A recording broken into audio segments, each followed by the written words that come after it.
ஏன்னா படிப்பு முடிஞ்சிடுச்சு, அதுக்கு தகுந்த வேலையும் கிடைச்சிடுச்சு. இனி படிப்பை பற்றி பேசிய பிரயோஜனம் இல்லை, படிக்க வேண்டிய அவசியமும் இல்லை. இனி நாம் என்ன பண்ணுறோம்? உலகத்தை இப்போ தான் பார்க்குறோம். உலகம்னா என்னது? மக்கள்.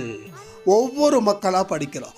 ஒரு மக்களை நம்ம படிக்க படிக்க நம்ம தோத்துக்கிட்டே இருக்கோம்.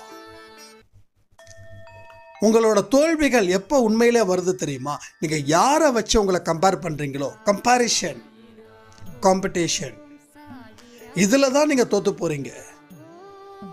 என்ன மாதிரி அவன் இல்லை, கம்பேர் பண்ணுறீங்க. நல்லதுக்கும் பண்ணுறீங்க, கெட்டதுக்கும் பண்ணுறீங்க. நானும் அவனை மாதிரியே இருக்க போகிறேன்.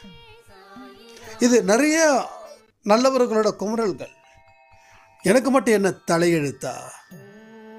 நான் மட்டும் ஏன் கஷ்டப்படணுமா? எனக்கும் ஆசை இருக்கு அப்படி இப்படின்னு சொல்லி